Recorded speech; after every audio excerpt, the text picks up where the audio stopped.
progress, compassion, and a brighter future for all. The human and financial costs of cannabis criminalisation are staggering. The UK spends an estimated £50 million annually policing cannabis. This is the equivalent of 500 full-time police officers. Imagine the impact on community safety if these resources were redirected to address more serious crimes.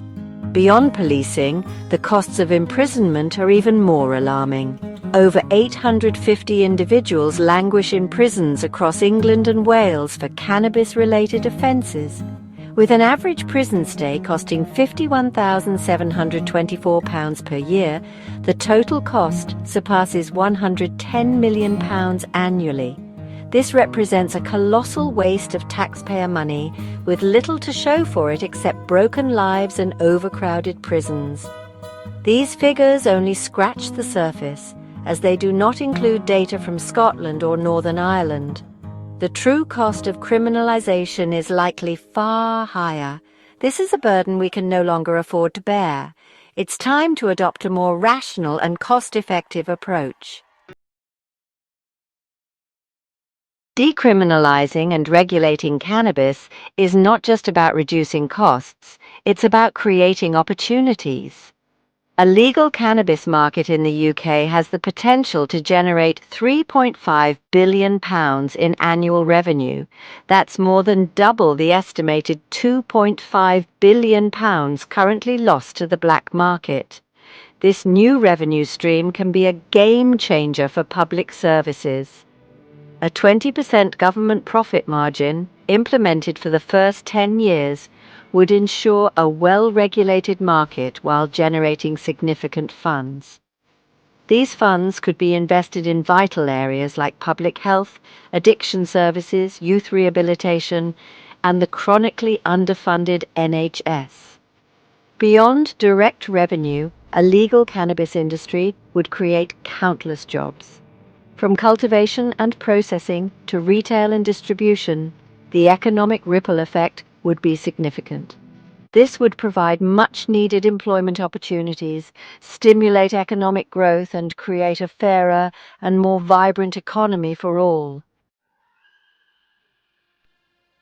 The current cannabis laws disproportionately impact young people and marginalized communities.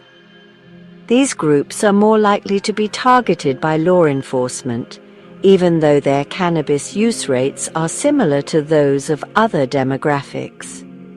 This results in a vicious cycle of arrest, incarceration, and limited opportunities. A criminal record for cannabis possession can have devastating consequences. It can hinder employment prospects, limit access to housing, and even affect family stability. This is simply unjust. Decriminalisation would lift this burden, allowing individuals to move forward with their lives without the stigma and limitations of a criminal record. Furthermore, it's crucial to reframe drug use as a health issue, not a criminal one. This requires shifting resources from law enforcement to voluntary treatment programs, mental health services, and career rehabilitation.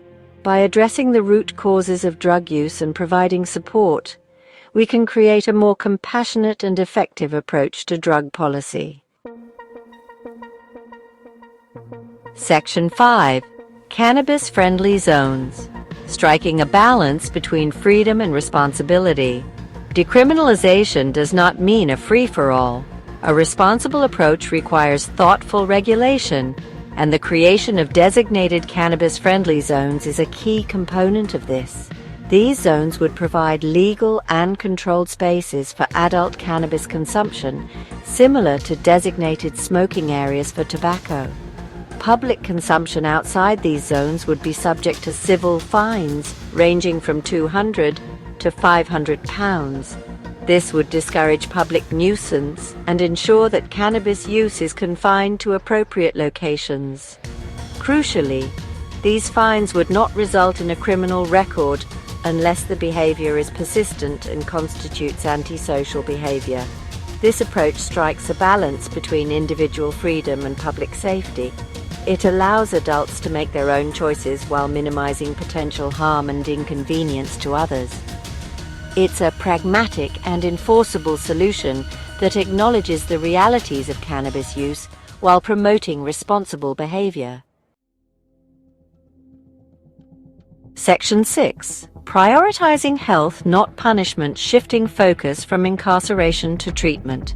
Decriminalization allows us to redirect resources from punitive measures to proactive healthcare solutions. By treating cannabis use as a health issue, we can invest in voluntary treatment programs, mental health services, and career rehabilitation initiatives. This approach prioritizes healing and support over punishment and stigma. Imagine a system where individuals struggling with cannabis dependence have access to compassionate and effective treatment options. Imagine a future where mental health services are adequately funded and readily available to all who need them. Imagine a society where individuals are supported in their journey to recovery and reintegration, rather than ostracized and marginalized. Decriminalization is not just about changing laws, it's about changing lives. It's about creating a society that values health, compassion, and second chances. Section 7. Lessons from across the pond, international success stories in cannabis reform. The UK is not alone in considering cannabis decriminalisation. Numerous countries and states have already taken this step, and their experiences offer valuable lessons. Canada, for example, legalized recreational cannabis in 2018 and has since seen positive outcomes. These include lower arrest rates, increased tax revenues, and a decrease in opioid overdoses. The Netherlands, known for its progressive drug policies, has long decriminalized cannabis. This approach has not led to increased drug use, but has allowed for a more open and honest conversation about drug use and harm reduction. In the United States, over half the states have legalized cannabis in some form. These states have witnessed economic booms, reduced crime rates, and increased funding for public services. The evidence is clear. Cannabis decriminalization can work. The UK can learn from these international models, adopting best practices and tailoring them to our unique context. We don't have to reinvent the wheel. We can build upon the successes of others and chart a path towards a more sensible and equitable approach to cannabis. Section 8. A brighter, greener future. Embracing decriminalisation for a stronger UK. The time for debate is over. The evidence is clear. The economic arguments are compelling, and the moral imperative is undeniable. Cannabis decriminalisation is not a radical idea. It is a pragmatic and compassionate solution that is long overdue. By embracing decriminalisation, the UK can unlock a brighter, greener future. We can redirect valuable resources, create new economic opportunities, and right the wrongs of discriminatory policies. We can prioritise public health, promote individual freedom, and build a more just and equitable society for all. Let's not let fear and outdated thinking hold us back. Let's choose progress, compassion, and a future where cannabis is no longer a source of harm, but a source of hope, healing, and opportunity. Section 9. A call to action. Seizing the moment for meaningful change. The journey towards a more just and sensible approach to cannabis requires action. Contact your elected officials, engage in thoughtful dialogue with your communities, and demand change. Make your voices heard. Support organizations championing drug policy reform, and educate yourself and others about the benefits of decriminalization. This is not a partisan issue. It's a matter of fairness, health, safety, and economic justice.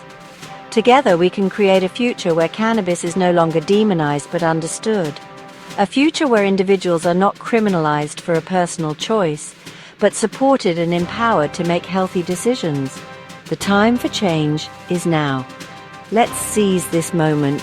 and create a brighter, more just and more prosperous future for all in the UK.